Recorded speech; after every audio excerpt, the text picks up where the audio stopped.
بسم اللہ الرحمن الرحیم۔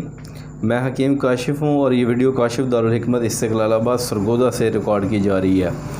ایک مریض جس کی عمر 34 سال، جو اس کی علامت تھی کہ اس کو پخانے کے ساتھ خون آتا تھا۔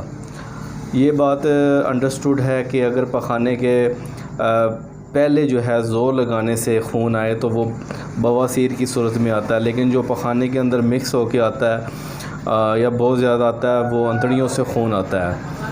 تو صابر صاحب نے بڑی اس کی آسان جو ہے وہ تقسیم کی ہے کہ اگر معدے سے اوپر کسی مقام سے خون آئے گا تو تحریک عضلاتی اعصابی ہوگی، اور اگر معدہ سے نیچے کسی مقام سے خون آئے گا تو تحریک عضلاتی غدی ہوگی۔ یہ تو ایک بنیادی علم ہے۔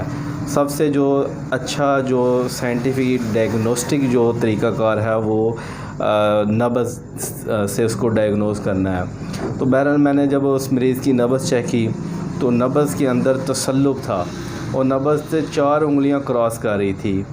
ایک بات یاد رکھیں کہ جو طوالت ہے وہ حرارت کی زیادتی سے ہوتی ہے، اور حرارت جو ہے وہ 2 صورتوں میں ہوتی ہے۔ وہ صفرا کی زیادتی کی وجہ سے بھی ہوتی ہے، اور دوسری جو ہے عضلات کی تیزی کی وجہ سے، کیونکہ یہ فزکس کا قانون ہے، قدرت کا قانون ہے کہ حرکت کرنے سے حرارت پیدا ہوتی ہے۔ جیسے ہاتھ کو رگڑیں گے تو کیا ہوگی؟ حرارت پیدا ہوگی۔ اسی طرح جب عضلات تیز حرکت کرتے ہیں تو ایسی صورت میں بھی طوالت آتی ہے۔ لیکن اس میں جو ڈفرینشیٹ کرنا ہے وہ سب سے بڑا فرق یہ ہے کہ آپ نے یہ دیکھنا ہے کہ تصلب پایا جا رہا ہے یا نہیں پایا جا رہا ہے۔ اگر تصلب پایا جا رہا ہے تو یہ عضلاتی غدی ہوگی، ورنہ لینت پائی جا رہی ہے تو وہ غدی عضلاتی ہوگی اور 4 انگلیوں تک ہوگی۔ ویسے تو نبض کے اندر بہت ساری باریکیاں ہوتی ہیں، کچھ جیسے لکھا گیا ہے ویسے اس کو اگر سیم ایسے سمجھا جائے تو ایسا ہرگز نہیں ہے۔ بیچ میں کچھ جہتیں ہوتی ہیں، کچھ ایسی کمپلیکیشن ہوتی ہیں جن کو سمجھنا ضروری ہے۔ جیسے منخفض ہے، وہ کہتے ہیں جی نیچے ہوتی ہے اور وہ اعصابی ہوتی ہے۔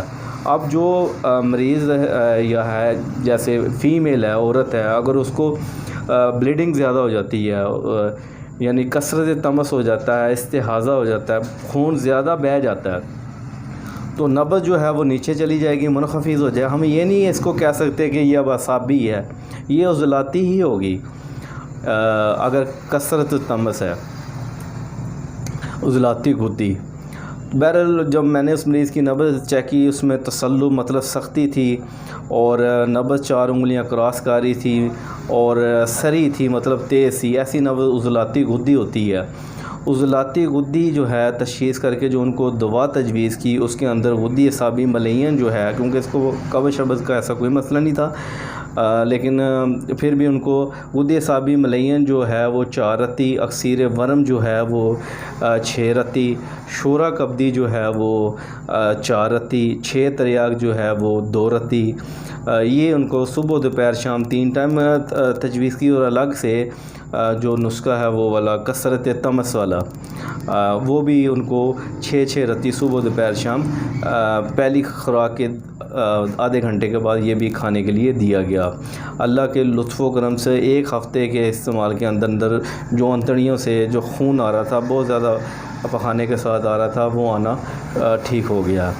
تو یہ ایک کامیاب علاج ہے جو ہدیہ ناظرین ہے۔ انشاءاللہ نیکسٹ ویڈیو میں ملیں گے۔ ایک اور ہے مریض، انشاءاللہ نیکسٹ میں آپ سے ڈسکس کریں گے۔ دعاؤں کی درخواست ہے۔ اللہ حافظ۔